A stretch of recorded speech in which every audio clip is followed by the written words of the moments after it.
Marmandais, ça représente les premiers vins que j'ai connus vraiment dans la région.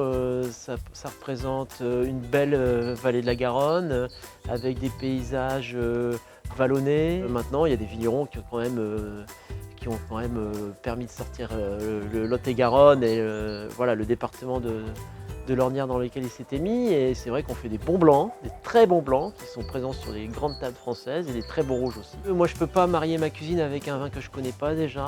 Et si en plus je connais la personne et que je l'admire et que je l'aime tout simplement, bah voilà, ça peut que matcher avec ma cuisine. Il s'avère que c'est ce qui se passe avec Elian, mais aussi avec d'autres. C'est des gens qui ont travaillé leur terre avec respect, avec amour, avec sensibilité, parce que pour moi le vin c'est comme la cuisine. Si on n'y met pas un peu de sensibilité et de respect, de faire les choses correctement, je pense que voilà, c'est l'essence même du bon vigneron. Donc c'est une salade en gros autour de la courge butternut, crue et cuite, avec des mandarines et puis un peu de crème double, un peu travaillée avec du yaourt et des choses comme ça et quelques céréales.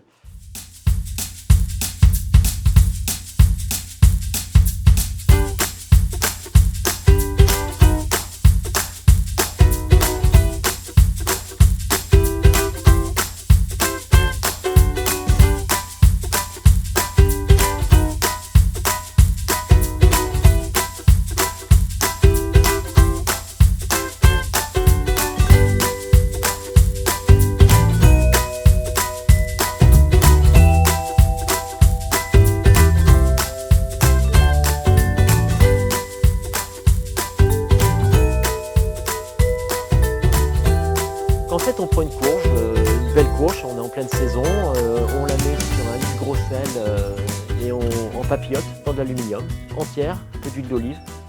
Et on la laisse au four à basse température, donc ça veut dire 88, 90, 92 degrés dans ces eaux-là, 3-4 heures. Le but du jeu, c'est qu'au bout de 3-4 heures, le couteau, comme dans une pomme de terre, il transperce la courge sans rencontrer de résistance. À partir de ce moment-là, on sort la courge de l'aluminium, on enlève la pulpe, on enlève les pépins, on mélange cette pulpe avec un peu de gingembre et un peu de beurre et on laisse compoter au bord du fourneau sur un gaz à feu doux pendant le temps qu'il faut. Là on va mixer, passer dans une passoire ou un tamis si vous en avez à la maison pour obtenir la consistance d'une purée. Voilà. Donc ça on le met dans le fond de l'assiette avec une petite quenelle de crème double fouettée avec du yaourt et un peu de mascarpone. Et vous agrémentez de quelques lamelles de courge butternut crue que vous avez fait mariner avec une vinaigrette à base d'agrumes, donc la mandarine, jus, huile d'olive, zeste, un peu de sel et un peu de piment d'Espelette.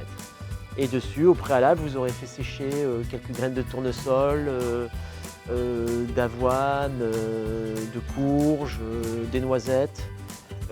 Voilà, vous avez fait sécher, torréfier et que vous laissez au four à 50 degrés toute une après-midi pour que ce soit bien craquant. Et vous le mettez dessus et puis quelques fleurs si vous en avez, parce que c'est pas trop la saison, mais nous on peut en trouver. Mais voilà, quelques herbes et fleurs comme des cosmos, des pensées, du bégonia, des choses comme ça.